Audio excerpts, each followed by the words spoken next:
বাপি, কখন এলে তুমি? তোমার জন্য কখন থেকে ওয়েট করছি, শপিং এ যাব বলে। দুলাভাইকেও তো দেখছি না, আর দিদি এখনো ঘুমাচ্ছে। এই রামু, তাড়াতাড়ি ডাক দিদিকে। এই রামু, কখন থেকে দিদিমন ডাকছে, সাড়া দিতে পারিস না? উফ, আমারও হয়েছে যত সব, কিচ্ছু মনে থাকে না।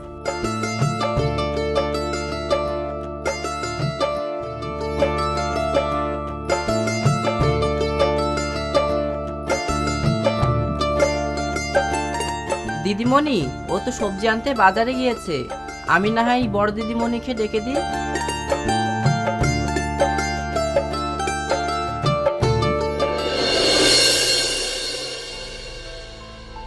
দিদিমণি, এই নেন আপনার চা।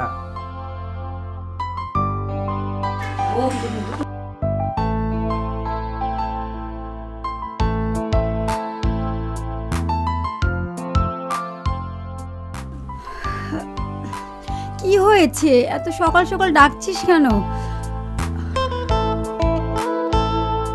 আর দেরি করেন না, ছোট দিদিমণি শপিং এ যাবে বলে সে কখন থেকে অপেক্ষা করছে।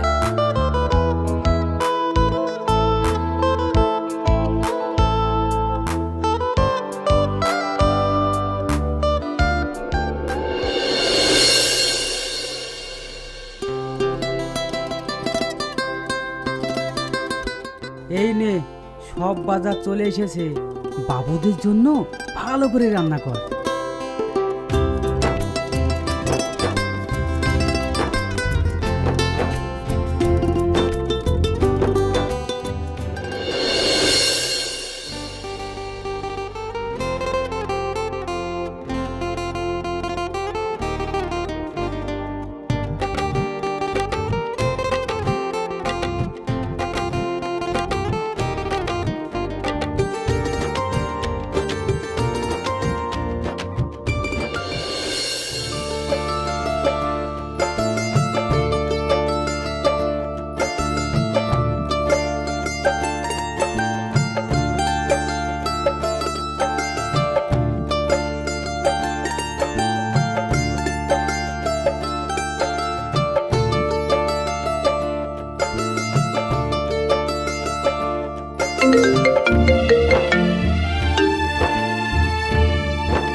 বাপি, দে দে, সব থেকে দামি জামাটা আমার মেয়েকে দে। আচ্ছা বাবু, তাহলে ভালো ভালোটাই দিয়ে দিলাম।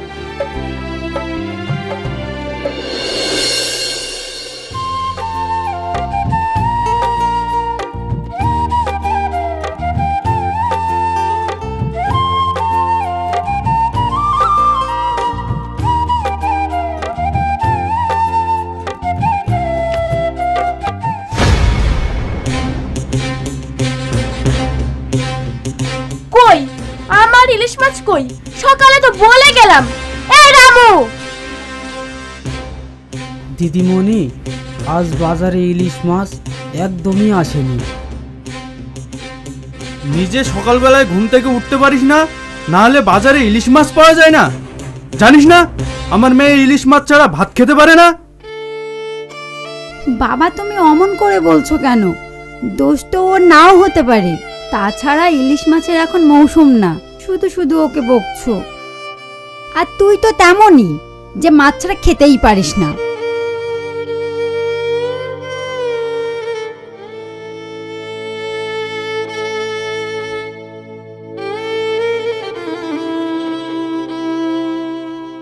আচ্ছা দিদি, দুলা ভাই কখন আসবে? ও অফিসের কাছে ব্যস্ত আছে, জানি না কখন আসবে।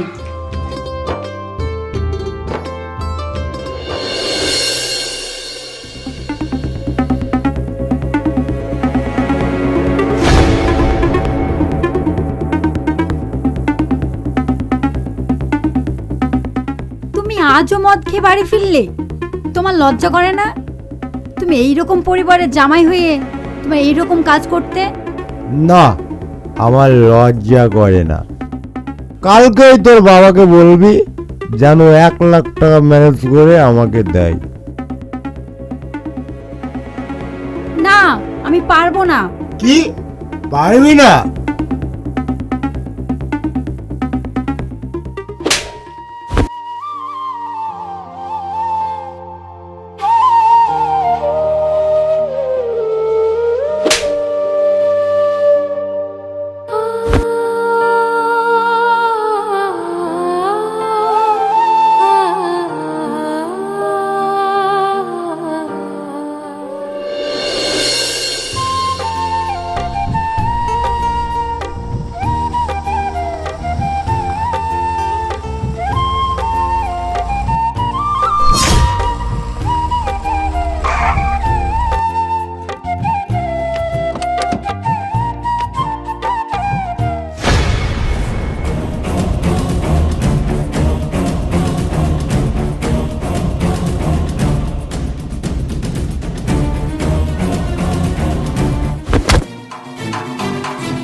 তাই তো ভাবি, চাকর হয়ে এত সাহস কোথা থেকে পায়? নিশ্চয় যখন আমি অফিসে যাই তখন চাকরের সঙ্গে ফষ্টি নষ্টি করিস।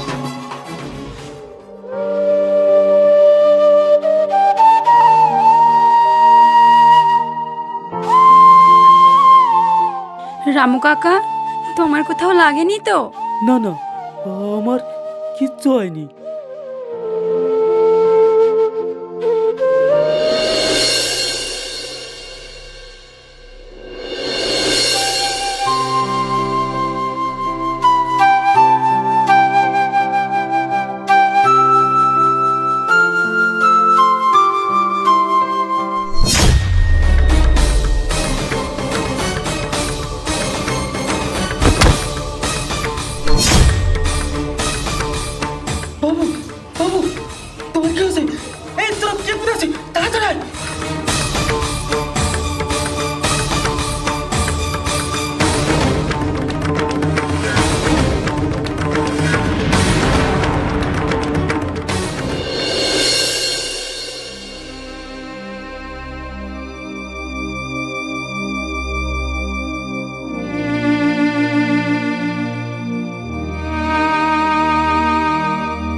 আমি কিছু ওষুধ এখন দিচ্ছি, যদি বুকে ব্যথা ওঠে অবশ্যই ওষুধগুলো আপনি খাওয়াবেন। আর কিছু ওষুধ লিখে দিচ্ছি, মেডিকেল স্টোর থেকে কিনে নেবেন।